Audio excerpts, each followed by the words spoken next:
ಮಾಜಿ ಸಂಸದ ಪ್ರಜ್ವಲ್ ರೇವಣ್ಣಗೆ ಜೀವಾವಧಿ ಶಿಕ್ಷೆಯ ವಿಚಾರಕ್ಕೆ ಈಗ ಒಬ್ಬೊಬ್ಬರೇ ನಾಯಕರುಗಳು ರಿಯಾಕ್ಟ್ ಮಾಡ್ತಾ ಇದ್ದಾರೆ. ನಿಖಿಲ್ ಕುಮಾರಸ್ವಾಮಿ ಫಸ್ಟ್ ರಿಯಾಕ್ಷನ್ ಇವತ್ತು ಏನು ಹೇಳಿದ್ದಾರೆ ಅಂತ ನೋಡೋಣ.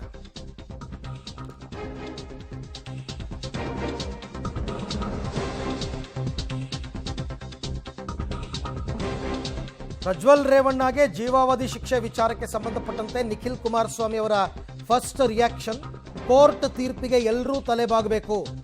ಪ್ರಜ್ವಲ್ ಮೇಲೆ ಆರೋಪ ಬಂದ ತಕ್ಷಣವೇ ಪಕ್ಷದಿಂದ ಅವರನ್ನು ಅಮಾನತು ಮಾಡಲಾಗಿದೆ.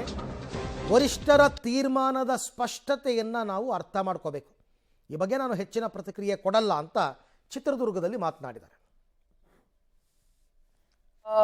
ನಿನ್ನೆ ದಿನ ಸೆಷನ್ಸ್ ಕೋರ್ಟ್ನಲ್ಲಿ ಈಗಾಗಲೇ ಆರ್ಡರ್ಸ್ ಪಾಸ್ ಆಗಿದೆ. ನ್ಯಾಯಾಧೀಶರು ನ್ಯಾಯಾಲಯ ಒಂದು ತೀರ್ಮಾನವನ್ನು ಕೊಟ್ಟಂಥ ಸಂದರ್ಭದಲ್ಲಿ ಯಾರೇ ಇದ್ರೂ ತಲೆಬಾಗಬೇಕಾಗ್ತದೆ. ಹಾಗಾಗಿ ಇದ್ರ ಬಗ್ಗೆ ಮತ್ತೆ ಇನ್ನೂ ಹೆಚ್ಚಾಗಿ ವಿಶ್ಲೇಷಣೆ ಮಾಡ್ತಕ್ಕಂಥ ಅಗತ್ಯತೆ ನನಗಂತೂ ಕಾಣ್ತದೆ. ಅವ್ರ ಮೇಲೆ ಆರೋಪ ಬಂದಂಥ ಸಂದರ್ಭದಲ್ಲಿ ಪಕ್ಷದ ವರಿಷ್ಠರು ಅವ್ರನ್ನ ಸಸ್ಪೆನ್ಷನ್ನಲ್ಲಿ ಇಟ್ಟಿದ್ರು.